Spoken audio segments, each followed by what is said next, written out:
નમસ્કાર દર્શક મિત્રો, બોટાદ દસ્તક ન્યૂઝમાં આપનું હાર્દિક સ્વાગત છે અને હું છું એલડી મકવાણા. આપ જોઈ રહ્યા છો બોટાદ દસ્તક ન્યૂઝ.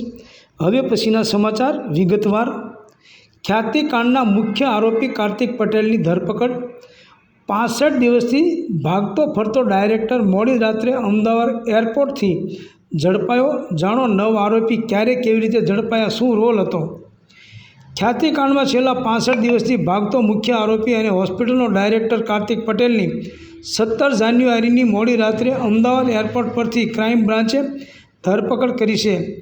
આ કેસમાં ક્રાઇમ બ્રાન્ચે તબક્કાવાર 8 આરોપીને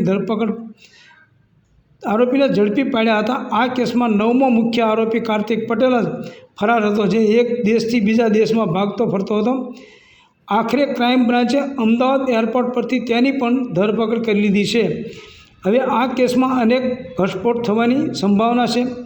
ઉલ્લેખનીય છે કે 13 નવેમ્બર 2024ના ફરિયાદ નોંધાવ્યા બાદ આજ તારીખ 18 જાન્યુઆરી 2025 સુધીમાં તમામ 9 આરોપી પોલીસ સકંજામાં આવી ગયા છે. અમદાવાદના ખ્યાતિ હોસ્પિટલમાં નિર્દોષોના મોત બાદ ખ્યાતિ ગ્રુપના ડાયરેક્ટર અને ચેરમેન સામે તપાસ ચાલી રહી હતી, જેમાં કાર્તિક પટેલ કેટલાક સમયથી વિદેશ ભાગી ગયો હતો. આ સમયે તેની સામે લુકઆઉટ નોટિસ જાહેર કરવામાં આવી હતી. સતત તેને પકડવા માટે પોલીસ દ્વારા પ્રયાસો કરવામાં આવી રહ્યા હતા. તો આરોપી દ્વારા આગોતરા જામીન માટેના પણ પ્રયાસો કરવામાં આવ્યા હતા, પરંતુ જામીન મંજૂર થયા નહોતા. આખરે તેણે શરણાગતિ સ્વીકારી હોય એમ સામે આવ્યો હતો અને અમદાવાદ ક્રાઇમ બ્રાન્ચની ટીમે ઇન્ટરનેશનલ એરપોર્ટ પરથી તેની ધરપકડ કરી છે. સૂત્રો પાસેથી મળતી માહિતી પ્રમાણે કાર્તિક પટેલ પહેલાં ઓસ્ટ્રેલિયા અને ત્યારબાદ દુબઈ ભાગી ગયો હતો.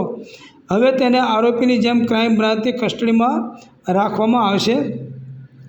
ખ્યાતિ હોસ્પિટલ કેસમાં કાર્તિક પટેલે આગોતરા જામીન માટે અમદાવાદ ગ્રામ્ય સેશન કોર્ટમાં અરજી કરી હતી, જેની સુનાવણીમાં કાર્તિક પટેલના વકીલ અને સરકારી વકીલ બંનેની દલીલો સાંભળ્યા બાદ અમદાવાદ ગ્રામ્ય સેશન કોર્ટે આગોતરા જામીનની અરજી ફગાવી દીધી હતી. ઉલ્લેખનીય છે કે ખ્યાતિ હોસ્પિટલમાં દર્દીઓના બિનજરૂરી ઓપરેશન અને મોત મામલે ખ્યાતિ હોસ્પિટલના ચેરમેન કાર્તિક પટેલ અને ડાયરેક્ટરો સામે વસ્ત્રાપુર પોલીસ મથકે 3 ફરિયાદ નોંધાઈ છે.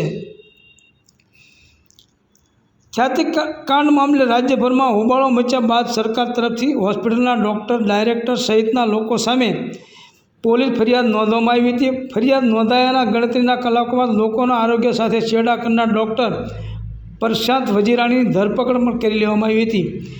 ચિરાગ રાજપૂત, રાહુલ જૈન, મિલિંદ પટેલ, પ્રતીક અને પંકિલની ધરપકડ કરાઈ હતી, જેમાં રાહુલ જૈનની ઉદયપુરથી, જ્યારે અન્ય 4 આરોપીની ખેડાના કપડવંત પાસેના એક ફાર્મમાંથી ઝડપી પાડ્યા હતા. પોલીસ તેમના સુધી પહોંચી ન શકે એ માટે રશિયન અને ચાઇનીઝ એપની મદદથી તેઓ વાતચીત કરતા હતા. આરોપી ડૉક્ટર સંજય પટોળિયાને અમદાવાદની ગોતા સિલ્વર ઓફ યુનિવર્સિટી પાસેથી ઝડપી પાડ્યો હતો. આરોપી તેના ડૉક્ટર મિત્રને મળવા આવ્યો એ દરમિયાન તેને દબોચી લીધો હતો. બનાવના દિવસે આરોપી ફોર્ચ્યુનર ગાડીમાં રાજકોટ નાસી ગયો હતો અને હોસ્પિટલમાં રાત્રિ રોકાણ કર્યું હતું. બીજા દિવસે ગુનો નોંધાતા આરોપી રાજકોટની હોસ્પિટલમાં ફોન સ્વિચ ઓફ કરી ગાડીમાં મૂકી ટાયર્સમાં રાજસ્થાન નાસી ગયો હતો. રાજસ્થાનમાં ઉદયપુર, પાલી, અજમેર, જયપુર, દિલ્હી એમ અલગ અલગ જગ્યાએ અલગ અલગ હોટલમાં રોકાતો હતો. ગુનો નોંધાયાની જાણ થતાં રાત્રિના 8 વાગ્યે રાજશ્રી કોઠારી મોબાઈલ ફોન સ્વિચ ઓફ કરી ઘરે મૂકી તેના પતિ પ્રદીપ કોઠારી સાથે તેની ફોર્ચ્યુનર ગાડી નંબર GJ18BH6257માં ઉદયપુર જતી રહી હતી. ઉદયપુરમાં 5 દિવસ રોકાયા બાદ ભીલવાડા ગયા. ભીલવાડામાં 10 દિવસ રોકાયા બાદ કોટા ગયા. કોટામાં 15 દિવસ રોકાયા બાદ કોટાથી ભીલવાડા જવા નીકળ્યા હતા, ત્યારે અમદાવાદ ક્રાઇમ બ્રાન્ચના હાથે ઝડપાયા હતા. એક ચિરાગ સન ઓફ હીરાલાલ હીરાસિંહ બગીસિંહ, જાતે રાજપૂત, ઉંમર વર્ષ 47, વ્યવસાય વ્યાપાર, રહેવાસી મોહનબી, મકાન number B31, Riviera blue Vodafone હાઉસની સામે Makarba Sarkhej, Ahmedabad. Number 2 Milind son of Kanubhai Amratlal Patel, ઉંમર વર્ષ 52, વ્યવસાય નોકરી, રહેવાસી મકાન નંબર D403, સુકન હોમ્સ, અયોધ્યાનગર સામે માણકી સર્કલની બાજુમાં, ન્યૂ રાણીપ, અમદાવાદ શહેર, મૂળ વતન 1819, વર્ધમાન નગર સોસાયટી બાલાજી પાર્ક પાસે, Chanasma highway road, Patan. Number 3 Rahul son of Rajendra Kumar Shantilal Jain, ઉંમર વર્ષ 37, ધંધો નોકરી, રહેવાસી E902 શિલાલેખ એપાર્ટમેન્ટ, પોલીસ સ્ટેડિયમ સામે, શાહીબાગ, અમદાવાદ, રહેવાસી મૂળ વતન 11 નાકોડા કોમ્પ્લેક્સ, હિરણ મગરી, સેક્ટર 4, ઉદયપુર, રાજસ્થાન.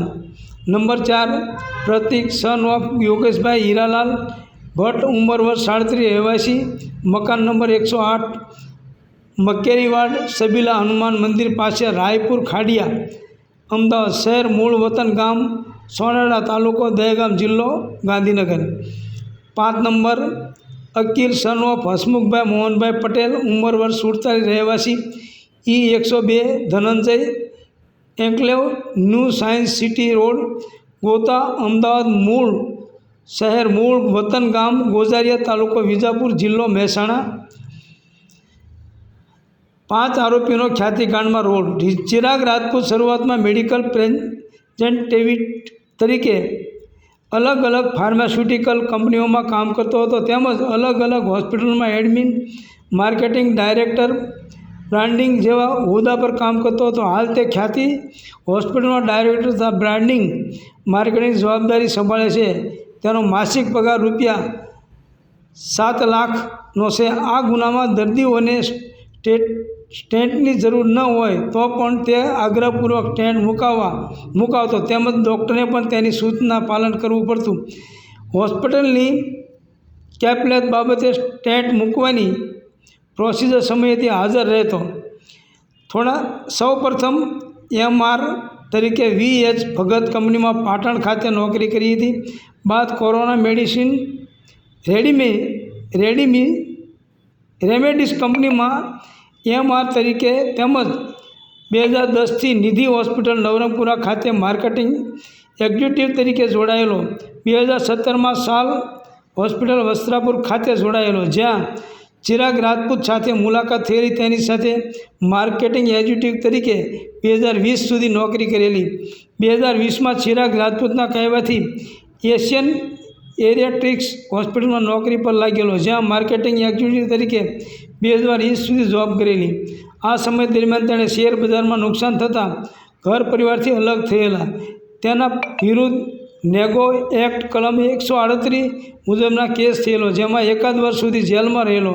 જેમાંથી પરત આવ્યા બાદ ખ્યાતિ હોસ્પિટલમાં માર્કેટિંગ એક્ઝિક્યુટિવ તરીકે જોડાયો. ત્યારથી આજ સુધી માસિક ₹40,000ના પગારથી નોકરી કરે છે. ખ્યાતિ હોસ્પિટલમાં માર્કેટિંગ એક્ઝિક્યુટિવ તરીકે તેણે અમદાવાદ શહેર તથા આજુબાજુ વિસ્તારમાં GP ડૉક્ટરને મળી તેમની પાસે આવતા દર્દીઓને ખ્યાતિ હોસ્પિટલ ખાતે રિફર કરવા સહમત કરવાની કામગીરી કરવી.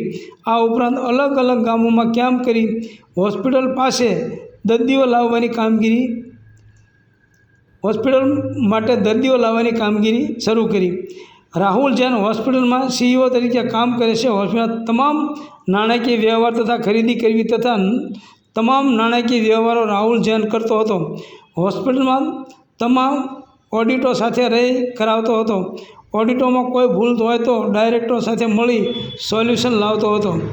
પોલીસે જે 5 આરોપી ઝડપ્યા તેમાંના પંકિલ અને પ્રતીક નામના આરોપીઓ માર્કેટિંગ આસિસ્ટન્ટ તરીકે ચિરાગ રાજપૂત માટે કામ કરતા હતા. તેઓ અલગ અલગ ગામના સરપંચ અને લોકોનો સંપર્ક કરતા હતા.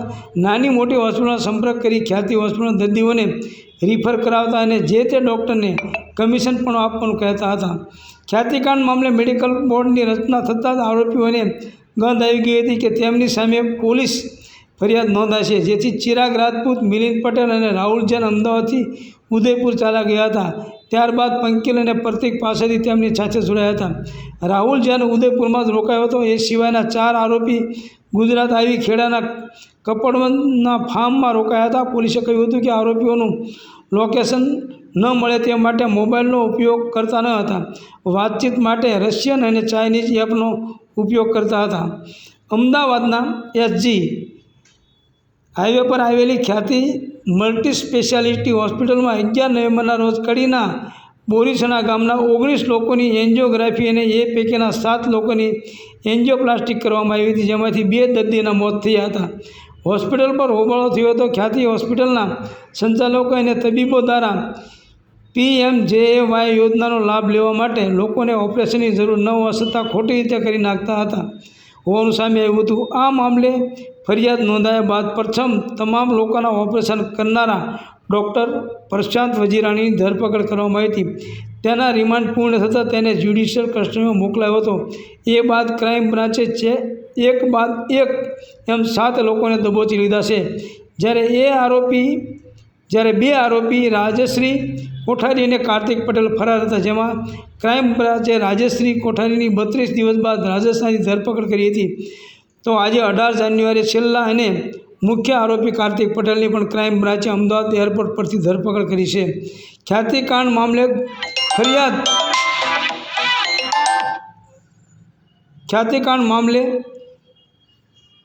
ફરિયાદ નોંધાયા બાદ હોસ્પિટલનો ડાયરેક્ટર કાર્તિક પટેલ ભૂગર્ભમાં ઉતરી ગયો હતો. ત્યારે અમદાવાદ ક્રાઇમ બ્રાન્ચની એક ટીમ સિંધુ ભવન રોડ પર આવેલી અભિશ્રી રેસિડેન્સીમાં કાર્તિક પટેલના નિવાસસ્થાન પર તપાસ માટે પહોંચી હતી. અમદાવાદ ક્રાઇમ બ્રાન્ચની ટીમે કાર્તિક પટેલના ઘરે તપાસ કરતાં ઘરમાં વિમલ પાન મસાલાના થેલામાં રાખેલી દારૂની 2 બોટલ મળી હતી, જ્યારે પોકર ગેમ્બલિંગના કેટલાક કોઈન પણ મળ્યા હતા. આ ઉપરાંત ત્યાં અનેક ગ્લાસ મળી આવ્યા હતા. ઘરમાં બીજા માળે મિની થિયેટર બનાવવામાં આવ્યું હતું, જેની પાસે બાર બનાવવામાં આવ્યો હતો. ઘરમાં અનેક રૂમમાં સીસીટીવી કેમેરા હતા, જેનું મોનિટરિંગ પહેલાં માળે રૂમના ટીવીથી થતું હતું, જે ચાલુ હાલતમાં ઘરમાં જીમ પણ બનાવવામાં આવ્યું હતું. ઘરમાં 3 મ્યુઝિયમ કાર પણ ક્રાઇમ બ્રાન્ચને ઘરમાં 3 લક્ઝરિયસ કાર પણ ક્રાઇમ બ્રાન્ચને મળી આવી હતી. સૌજન્ય દિવ્યા ભાસ્કર, બોટાદ દસ્તક ન્યૂઝ, LD મકવાણા, બોટાદ.